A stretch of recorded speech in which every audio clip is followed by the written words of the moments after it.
Metro दिनांक TV news. आइए देखते हैं आज की खास खबर।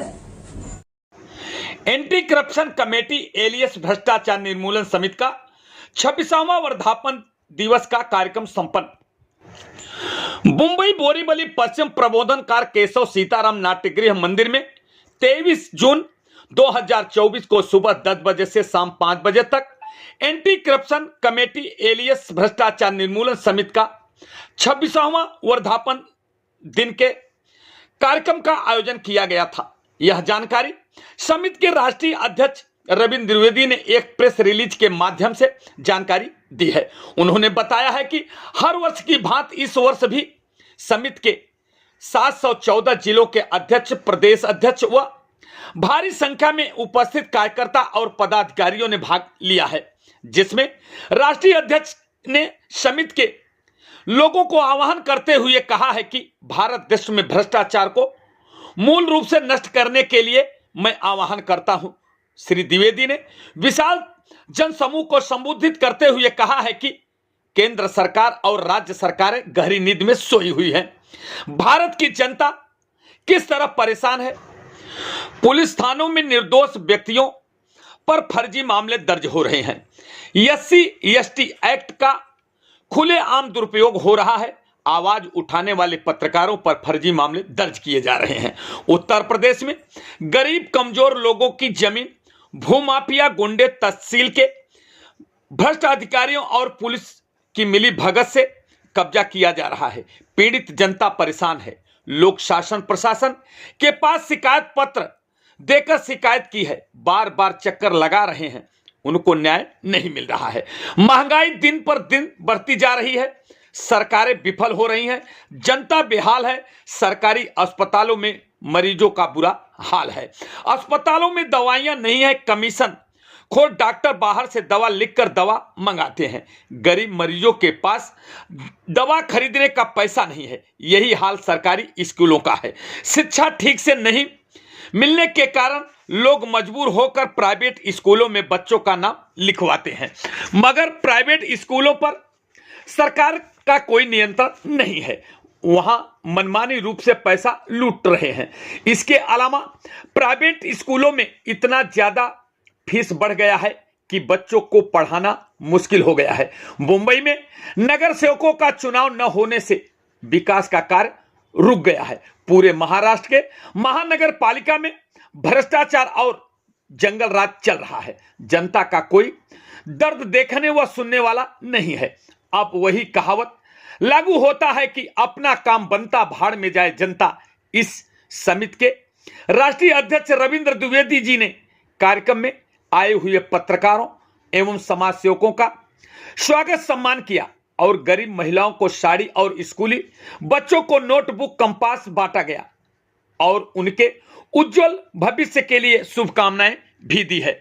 और कार्यक्रम के अंत में राष्ट्रीय गीत प्रस्तुत करके कार्यक्रम का समापन किया गया। आइए हम देखते हैं मेट्रो दिनांक टीवी न्यूज पर भ्रष्टाचार निर्मूलन समिति के 26वां वर्धापन दिवस के शुभ अवसर पर राष्ट्रीय अध्यक्ष रविंद्र द्विवेदी जी ने क्या कुछ कहा। क्योंकि तुमने दिया 50-50 लाख लेकर लोगों दिया है। ये हमारा आज भी हमारे मेंबर कमेटी का जिसे 50 लाख मांगा जा रहा है और लोग लिया भी है। लास्ट में होगा मैं ओपन कर डालूंगा, सब अरेस्ट हो जाएंगे, नंगा कर दूंगा। देखिए हमारे गरीब भाई का, हमारे बेटे का ऐसा नहीं होगा जो 50 लाख देना पड़ेगा। मैं इतना नोट लेकर आए तो पूछ लीजिए, मैं लिया गया तो पूछे आप ले लो। देखा नहीं इधर लिया गया इतना बैग बैग थे और वही मेरे बोला सामने से ले लो कहा बात भरे। मैं कहा नहीं भाई हमको नहीं चाहिए, मैं ढाई से पैसे पूछ लो, मैं लिया ही नहीं कुछ। हमारा काम है सुनिए, बोले मैं कहा कैसे लोग आते पैसे ले लेकर के 50-50 लाख 1 करोड़ ले सकते हैं। दे दो ना मोदी को, गर्व काटेगा दे दो 5 करोड़ मोदी को, जब और नहीं हो रहा तो क्यों काट देगा। फिर बोलते भाजपा वाले हमारी भाजपा शान है। क्या शान है, क्या शान है भाई। एक मोदी की लेटर लिखा भाजपा वाला ले लिया, अब मोदी इसको बुला रहे तो मैं मुंबई छोड़ दूंगा, इंडिया छोड़ दूंगा। एक लेटर जवाब मोदी देता नहीं है। उसका नंबर है 3019545। एक फर्स्ट कर दो कोई 011-230-9545। रिपीट करता हूँ 230-9545। दूसरा सेकंड हम एक मेंबर बना दो और जज कर्नाटक को क्या करेगा, ये इतना टाइप करेगा, बन गया फुल जाए। तो क्या करेंगे, क्या काम करेंगे? तो ये सीनियरिटी देखी जाती है। जो मोदी भी क्या है, जहां जहां देखो पूरी सफा हो गई, पंजाब पूरा चला गया। आप जात पात मत करो, आप ये सब कर्म मत करो, लोग बदनाम करें। हमारे मैडम उसको करना जरूर, 7 तारीख का मोदी की लेटर सबको देने का है, सबको हो रहा है, उसका जो करो सबको देने का। तो हमारा ये ड्यूटी है कि भैया नरेंद्र मोदी, हमारे तो कोई दुश्मन नहीं है, कोई त्रास नहीं। हमारे किस तरह से मुंडे का मना करवाया था, इसे ने मुंडे का मना करवाया था, उसी पंगला मुंडे को देखे हाय, उसको शर्म आना चाहिए। तुम्हारे बाप का मना करवाया, मैंने मुद्दा किया, तुम क्यों भाजपा में गए, क्यों भाजपा में गए? बाप को मरवा दिया और तुम जाकर चुनाव लड़ रही हो, बंगट कर काट दिया। क्या हुआ, गई ना, जो अपने बाप के नहीं हुआ लड़की किस्सा होगी। ये लोग जाके हटा दिए। तारा सिंह बुलेट का इतना अच्छा 8 बार विधायक चुना, ये लोग उसको निकाल दिए। हमारे यहाँ का बोरीवली का MLA बेचारा खासदार इतना अच्छा काम है, तू घर में काट दिए। क्यों काट दिए? तुमको पैसा मिलता है ना, दिल्ली से भेजो भाई, जो लोकल उसको टिकट दो ना। तो हम बंगलोर वाले बंगलोर बना के देते हैं, हमने तमिलनाडु बना दिया, क्या करे हो, क्या आपको मालूम है? तो ये खाली सत्ता के भोग, खाली पैसे बैठा बैठे सत्ता के लिए, भोग के लिए। हमारी कमेटी सत्ता के लिए नहीं, हमारी कमेटी आपके लिए है, आपके न्याय के लिए है, आपकी रक्षा के लिए है। आपसे मेरी विनती है, मैं देखा ही हालत, मैं तो दुआ देता हूँ, ये भगवान से लड़ते रहे। पत्रकार नहीं, ये समझो किसी की क्या बताऊं, भगवान कर जाए। 1998 से आज तक कमेटी पूरे भारत देश में करप्शन और क्राइम के खिलाफ में काम कर रही है। 1998 में जब पहली मर्तबा 99 में वर्धापन दिन मनाया जा रहा था, मैं उसमें मौजूद था। बड़ी कम संख्या थी और कमेटी का इतना काम भी नहीं हुआ था, लेकिन आज हमें बेहद खुशी हो रही है कि ये छोटा सा पौधा बढ़कर आज इतना बड़ा पेड़ हो गया, जिसकी शाखाएं 140 जिलों में फैल चुकी हैं। इसमें सबसे अहम और महत्वपूर्ण बात यह है कि हमारे राष्ट्रीय अध्यक्ष ने कभी भी अपने दिल में भेदभाव को नहीं रखा। मैं आप सब लोगों की तवज्जो चाहता हूं कि इस कमेटी के तरक्की करने का, आगे बढ़ने का एक अहम राज ये भी है कि हमारे राष्ट्रीय अध्यक्ष ने कभी भी भेदभाव नहीं रखा। इन्होंने सिख, ईसाई, हिंदू, मुस्लिम सारे लोगों को लेकर काम किया। हमने बहुत सारे रैलियों में, गुरुद्वारों में स्थान किया, कई मंदिरों में हम लोगों ने रुका, कई दरगाहों के दर्शन किए और इस कमेटी को बड़ी मुश्किल से, बड़ी कठिनाइयों से भारत देश में फैला है। जब पहली रैली हमारी निकली थी तो 140 आदमी जो है हमारी कमेटी के साथ चलते थे। 25 गाड़ियां थी, 2 टेम्पू थे, पकाने का सामान साथ में था। इस कमेटी का एक ही उद्देश्य था कि पूरे भारत देश में एक अवेयरनेस प्रोग्राम रखा जाए, ताकि भारत की जनता को मालूम हो सके कि ऐसी कोई संस्था है जो करप्शन और क्राइम के खिलाफ में काम करते हैं। और उसमें हमें सफलता प्राप्त हुई। हम लोगों को बड़ी कठिनाइयों के बाद ये दिन देखना नसीब हुआ है। मैं वो दिन आज भी नहीं भूलता हूँ जिस वक्त हमारे कर्नाटका स्टेट में कोई ज्यादा मेंबर नहीं थे। जब हमारी रैली कर्नाटका बेंगलुरु पहुंची तो वहां पर शाम में मैं कमिश्नर ऑफ पुलिस बेंगलुरु से मिला और बताया कि एंटी करप्शन कमेटी की रैली कर्नाटका स्टेट में आएंगे और बेंगलुरु में इसका एक रैली का प्रोग्राम है और रात में रुकने की व्यवस्था की जाए।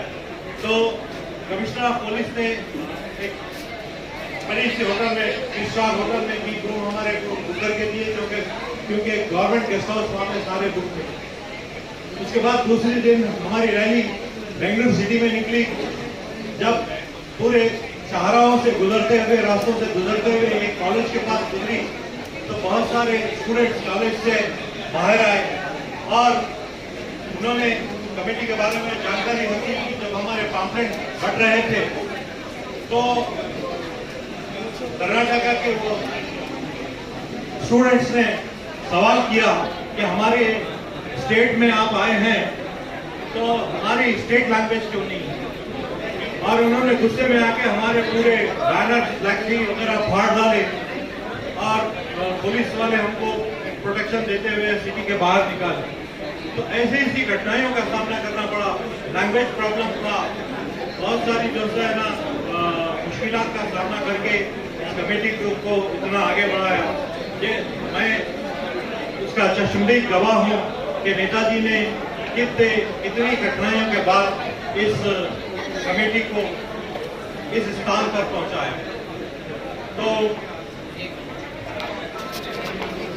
प्यार से नेताजी भी कहते हैं।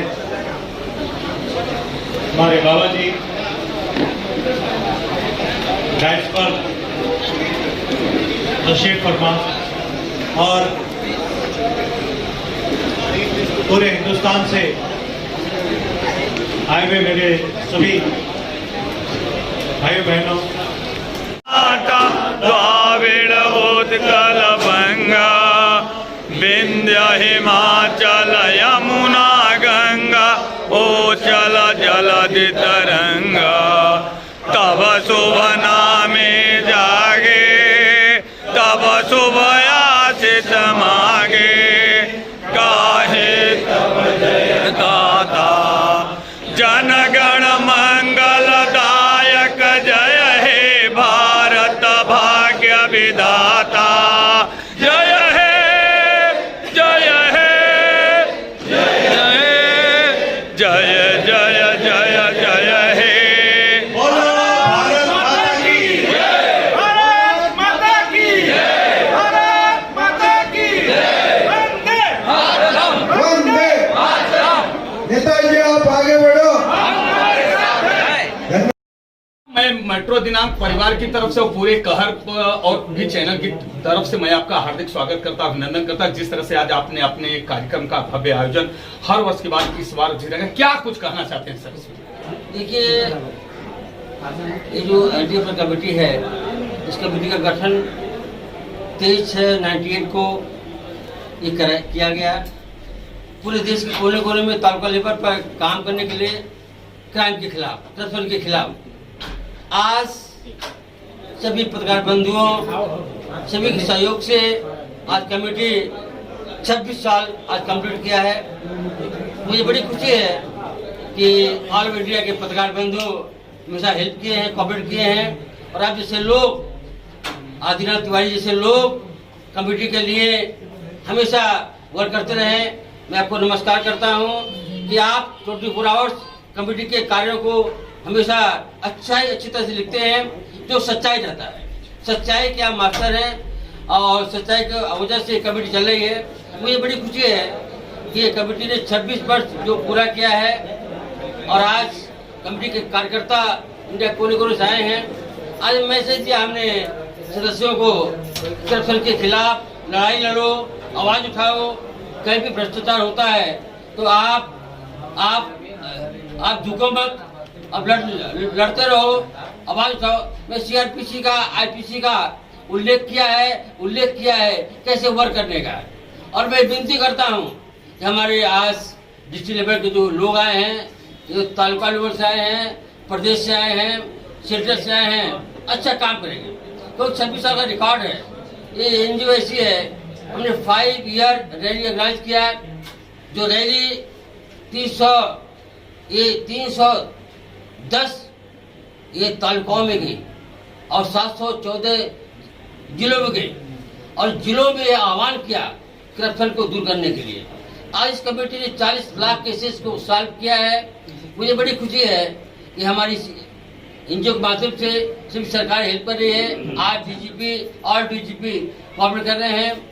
21/6/24 को हाईकोर्ट में पिटीशन नंबर 5092/24 में हमारी फर्स्ट बेंच ढेरे मैडम और चांडक साहब की बेंच से हमारा सील नंबर था 29 21/6/24 को।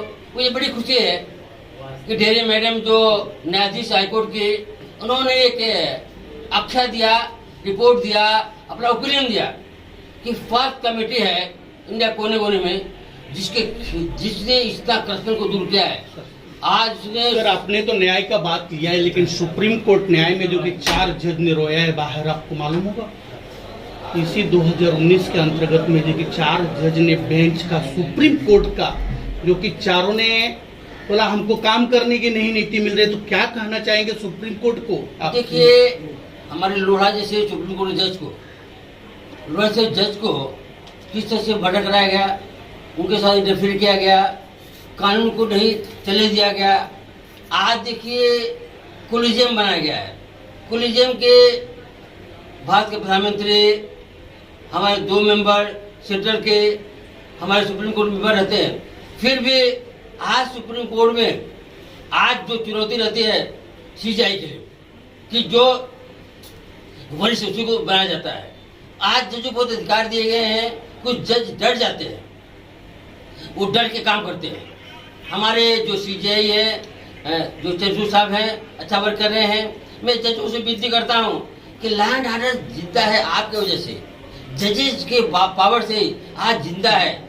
जजों के देखिए, हमारे पास तो जो पॉलिटिकल वे है, हमारे पास क्राइम का वे है, सीआरपीसी का वे है, हम कोर्ट तक जाते हैं। हम अथाह प्रयास करते हैं, न्याय नहीं मिलता है तो हम कोर्ट में जाते हैं। अब कोर्ट अगर डरेगा, कोर्ट नहीं न्याय देगा, तो हम कहाँ जाएंगे? आउट ऑफ इंटेल जा सकते हैं। तो मैं ये कोर्ट से विनती करता हूँ, आप मत डरो, आप ताकत से लड़ो।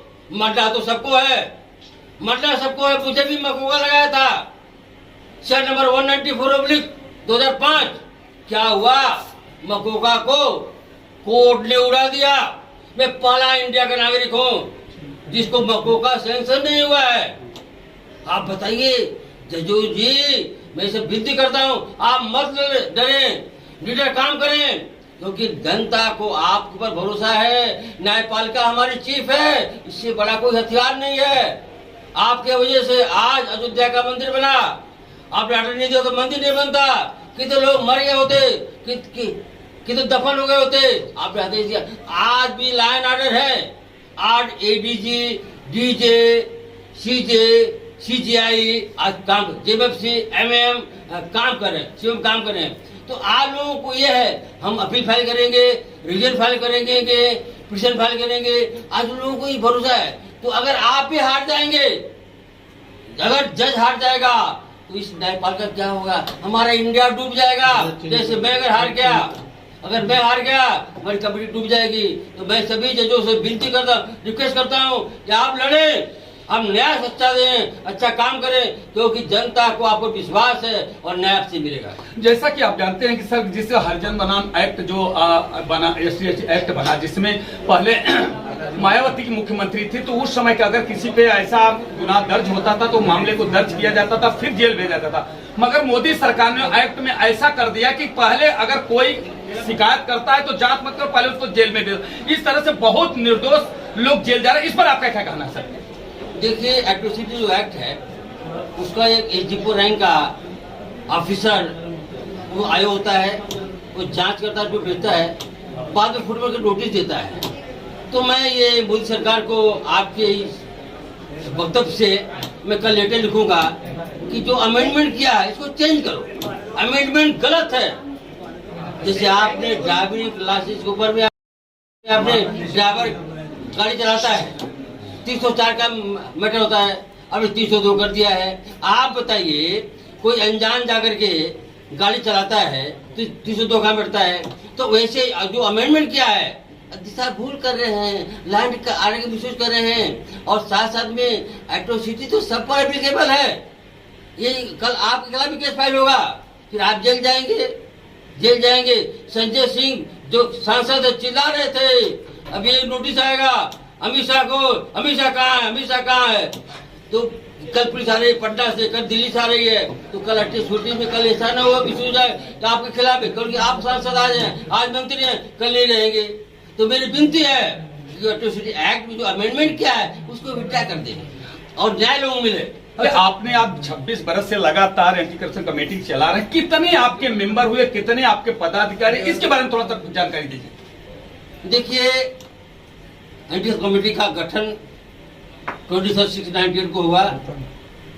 ये 714 जिलों में कमेटी काम कर रही है। इस कमेटी के 48 लाख कार्यकर्ता इंडिया में काम कर रहे हैं और ये कमेटी का तालुका, डिस्ट्रिक्ट, स्टेट, नेशनल ये पर पोस्ट दी जाती है। हमारा ये कोर कमेटी है। कोर कमेटी हमारे एडवोकेट, रिटायर्ड जजेस, रिटायर्ड IAS, IPS लोग मेंबर हमारे हैं। वो जब हमारे पास इसकी फाइल आती है तो इसका डिस्कशन करते हैं कि केस फिट है क्या है, ओपिनियन लेते हैं, फिर फॉरवर्ड करते हैं। तो हमारे कमेटी के जो ये मेंबर 48 लाख हैं वो ये काम कर रहे हैं अपने सुपीरियर को फाइल। देखिए जिस तरह से हम CRPC 154 में एक FIR लेते हैं, FIR को हम दर्ज करते हैं, दर्ज करने के बाद एक आयोग करते हैं अपॉइंट, आयोग अपॉइंट होने के बाद में उसकी जांच चालू हो जाती है। जांच चालू में अगर रिपोर्ट आती है, अगर सही जेन्युइन है तो ये करते हैं, फोटो नोटिस देते हैं, फिर बाद में उसको अरेस्ट करते हैं, गाड़ी खींचते हैं। अगर फास्ट होता है EABC दी सबरी है, A माने कोई मिल नहीं रहा है, B माने झूठा है, C माने इसकी खोज कर रही है। तो ये हमारे पास वैसी तरह से ये व्यू है, सोच है कि कंप्लेंट आने के बाद में हम फॉरवर्ड करते हैं, इंक्वायरी होती है, हमारे यूनिवर्सिटी साहब है, इसलिए हमारे पास कमेटी में 400 एडवोकेट हैं जो जांच करते हैं और उनको भेज, इसलिए आज तक कोई कंप्लेंट फास्ट नहीं मिली है। देखिए आप जानते हैं कि आप जिसके पास 10 लाख अगर मेंबर हो जाते तो पार्टी खड़ा कर देते, आमदार, खासदार, नगर सेवक तक के चुनाव लड़ने की कोशिश करते। आपका 48 लाख सदस्य है, पदाधिकारी। तो क्या आपने ऐसा आप कमेटी में बातचीत हुई है या ऐसे आने वाला भविष्य में क्या आप चुनाव लड़ाएंगे, नगर सेवक, विधायक या MP में कोई ऐसा उम्मीदवार खड़ा करेंगे क्या?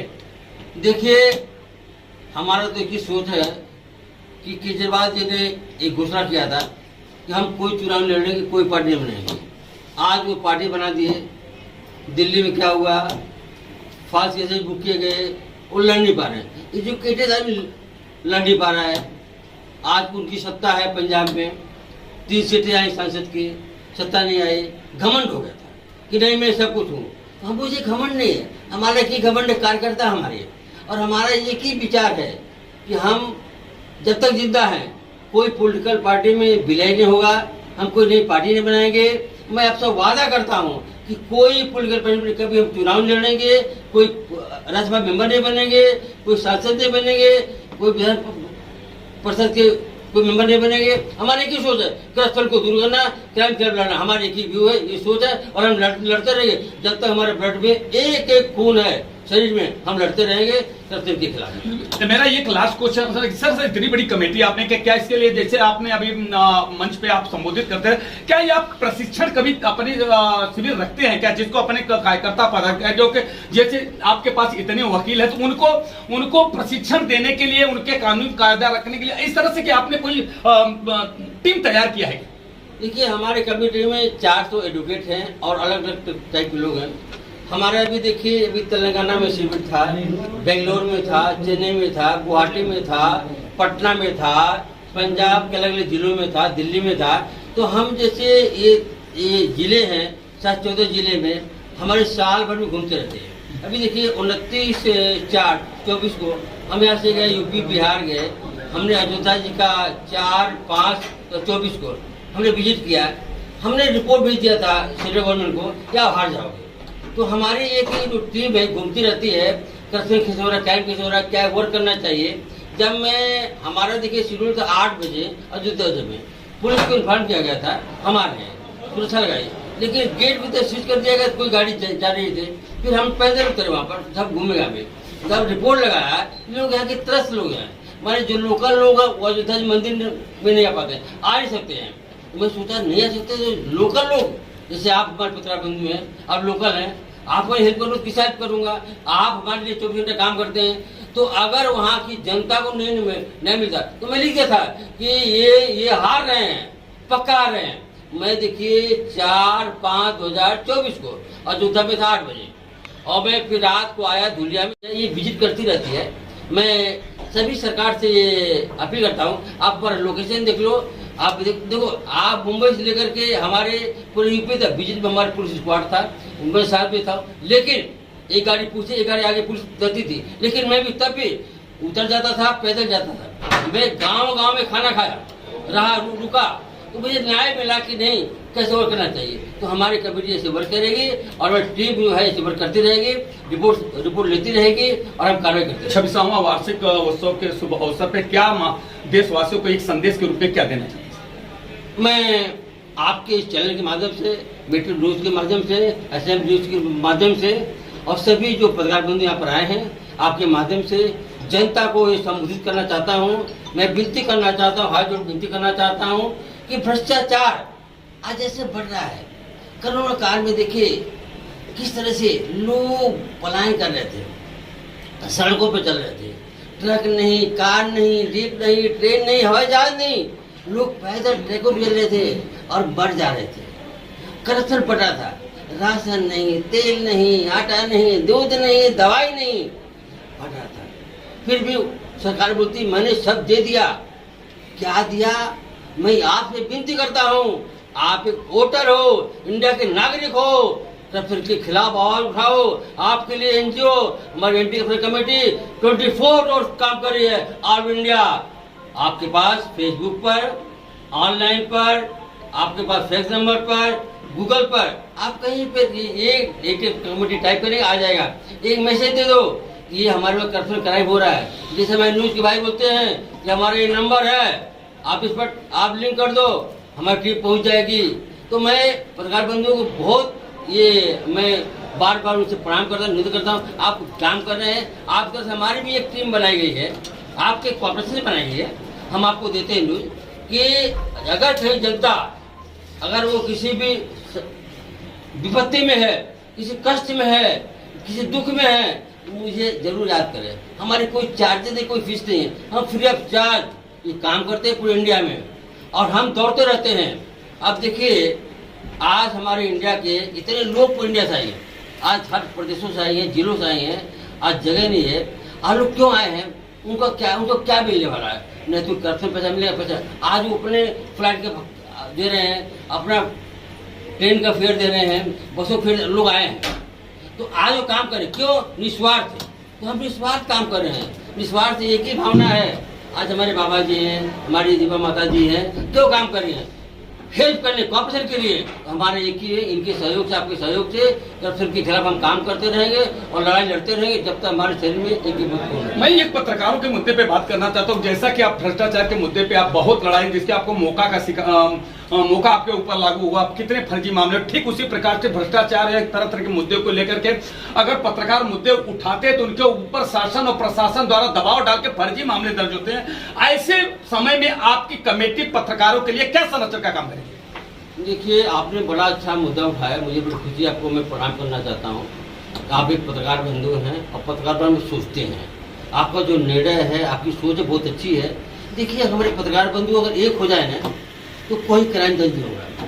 मैं पत्रकार बंधुओं से विनती करता हूँ, एक बार आप एक साथ होकर के, आप देखिए नारायण राणे CM थे, वो बोले थे कि मैं पत्रकारों को मकान दूंगा। आता मकान मिला क्या? जगह मिला क्या? नारायण राणे चले गए, आज उनकी हालत हो रही है, एक सीट नहीं मिली उनकी। केंद्र में मंत्री नहीं बने, जो पत्रकारों से गद्दारी करता है। क्योंकि देखिए हमारी पुलिस पेट्रोलिंग करती है, मैसेज आता है, वो पहुंचती है घंटे बाद में। हमारे पत्रकार बंधु सोते नहीं है, लाल भी तरह से जगते रहते हैं। आज देखिए 26 शिकार जो कांड हुआ था, कसाब को पकड़े गए थे, कौन गया? मेरा पत्रकार भाई गया। पत्रकार भाई ने खोजा, कार्रवाई करा। हमारा कसाब जैसे लोग पकड़े गए, कितने आतंकवादी पकड़े गए। पत्रकार सोते नहीं है, खाते नहीं है, दौड़ते रहते हैं। आज देखिए हमारे इलेक्ट्रॉनिक मीडिया जो है कि एक बार कुछ करो बॉर्डर फैलता है। तो आज जो बंधु हमारे काम कर रहे हैं, मैं सरकार से विनती करता हूँ, आज भी समय नहीं गया है, पत्रकारों को सुरक्षा दो। फॉल्स केसेस सीआरपीसी 155 के लिए जाते हैं, उनके खिलाफ जांच कराओ, डिपार्टमेंटल इंक्वायरी करो। कोई पत्रकार बंधु अगर कंप्लेंट करता है कि फॉल्स है, आपको राइट दिया गया है जांच करने का, 20 अपनी फाइल करने का, इंक्वायरी करने, आप उसकी इंक्वायरी कराओ। क्योंकि पत्रकार बंधु जी नहीं रहेगा ना, करप्शनता बढ़ेगा। हमारा भाई पत्रकार बंधु जो काम कर रहा है, कोई नहीं कर सकता है। पुलिस स्टेशन में जाओ, हफ्ता दो, काम करते रहो। पत्रकार बंधु को हफ्ता देता, खाली बदनाम डिफेम करते हैं, बदनाम करते हैं। आप पत्रकार बंधु जगह पैदल घूमते हैं, सड़कों घूमते हैं, कहाँ पेट्रोल मिलता है, कहाँ उनको गाड़ी का भाड़ा मिलता है, कहाँ अपने खर्च लगाते हैं। और जब काम करते और आरोप लगाते हो कि हफ्ता वसूलते हैं। आप कितना पर सीपी का हफ्ता कितना है, डीजी का हफ्ता कितना है, एसएसपी का हफ्ता कितना है, पीआई का हफ्ता कितना है? आप जाओ एक एरिए में एक बार वाले 80-80 लाख रुपए हफ्ता दे रहे हैं। एक पीआई को 10-10 लाख हफ्ता दे रहे हैं। 80,000 रुपए एक लेता हफ्ता। आप बताइए जो 80,000 का हफ्ता देगा, 2.5 लाख हफ्ता देगा पुलिस में, वो बार वाले वो क्या काम करेगा? तो मैं विनती करता पत्रकार बंधुओं से, आप ऐसे कोई मैसेज है, कोई मेरे बुझाई इन्फॉर्म करिए। मैं आपसे वादा करता हूँ, मैं पहुंचूंगा और आवाज उठाऊंगा, उसके लिए कार्रवाई करूंगा और जो भी बोलेंगे मैं आपके साथ हूँ। और देखिए किसी भी पार्टी का कार्यकर्ता नेता अगर मारा जाता है या मर जाते हैं, उसकी हत्या होती है, कुछ भी होते है, तो उस पार्टी के लोग या शासन प्रशासन के लोग कई लाख रुपए की घोषणा करते हैं। मगर इसी जो अपनी ड्यूटी के निभाते हुए अगर पत्रकार की हत्या होती है, मारा जाता है कुछ, मगर उसका परिवार पूरा बिखर जाता है, टूट जाता है, मगर ऐसी स्थिति में सरकार मदद नहीं करती है। ऊपर से जो एक्ट की बात की गई थी कि उनको संरक्षण कानून का एक एक्ट लगाया जाएगा जो पत्रकारों को तकलीफ देगा, उनके ऊपर मामला दर्ज होगा, मगर आज तक केंद्र सरकार और राज्य सरकार ने ऐसा कोई कानून का अभी तक विचार नहीं किया और नहीं लागू किया। इस पर आप क्या कहना चाहते हैं? देखिए मैं आपसे ये कहना चाहता हूँ आपके मीडिया माध्यम से, पत्रकार बंधु हमारे संरक्षण है, हमारी सुरक्षा है। क्यों सुरक्षा है? क्योंकि हमारी जो कंप्लेंट होती है, जो हमारी शिकायत होती है, शिकायत उसको ओपन करते हैं और वो फैलाते हैं, वो वायरस होता है और उसके बाद कार्रवाई की उनके खिलाफ में, क्यों आपने वायरस क्यों किया है? आज देखिए मैं सेंटर से बार बार मांग किया कि आप पत्रकारों को सुरक्षा दो, पेंशन दो, पेमेंट दो। आप अदर लोग ला करके सीओ पहुँच देते हो, आप ला करके उनको पहुँच देते हो। पत्रकारों को क्या देते हो? पत्रकारों को खाली आप हवाई जहाज में घुमाते हो, क्या देते हैं? आप एक ऐसा लोकसभा में विधेयक लाएं, जितने भी हमारे पत्रकार बंधु हैं उनका ये रिकॉर्ड होना चाहिए, उनके फैमिली का नाम बायोडाटा होना चाहिए और रजिस्ट्रेशन होना चाहिए। और उनके जैसे हमारे पास सेंट्रल गवर्नमेंट क्या करती है कि कोई एक्सपायर हो गया, उसकी बीवी को मिलता है पेंशन। तो हमारे जो पत्रकार बंधु हैं, आप उनके जो कंसर्न है, एडिटर हैं, संपादक हैं, तो उनको सुरक्षा दे, साथ में तो जो उनको पेंशन दे, पेमेंट दे, जिससे क्योंकि आज देखिए इंडिया में पत्रकारों को कुछ नहीं है। पत्रकार गरीब भाई हमारे हैं, उनको रहने की जगह नहीं है, आप मकान तक नहीं देते उनको। आप जो सीएम का कोटा है किसको देते हो? जो फंडिंग देता है आपको। मैं ये देखिए पहले था, कई लोगों को मिले मकान, हमारे लालजी मिश्रा थे नवाब के, उनको मकान दिया गया, वो छोड़ चले गए कहाँ पर? नई मुंबई में।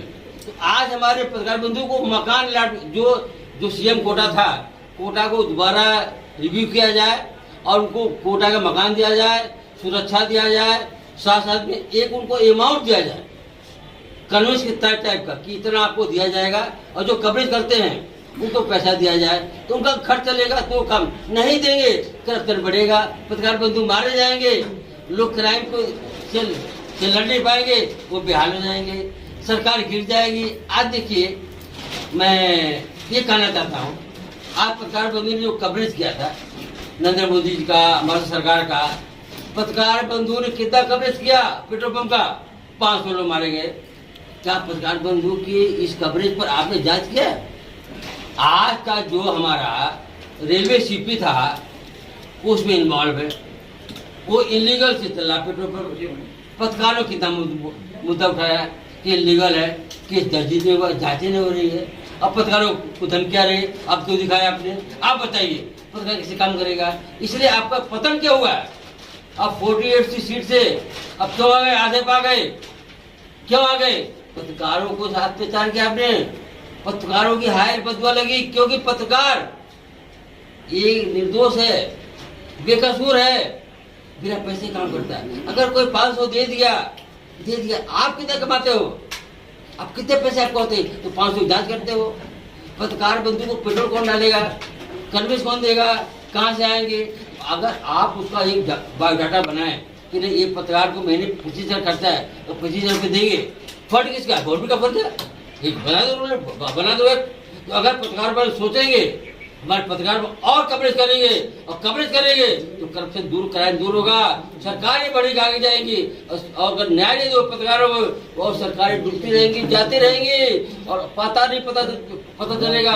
मैं विनती करता हूँ कि आप पत्रकारों बारे में सोचे, जो नारायण राणे का जो घोषणा किया था उस पर विचार करें। पत्रकारों को मकान दें, उस शिक्षा, बच्चों की शिक्षा के लिए खर्चे दें, साथ साथ भी रोजगार दें, उनको पेंशन दें, पेमेंट दें। जैसे हमारे पत्रकार बंधु एक हमारे स्तंभ है, उनको सहयोग, सपोर्ट मिले, हमारी विनती है।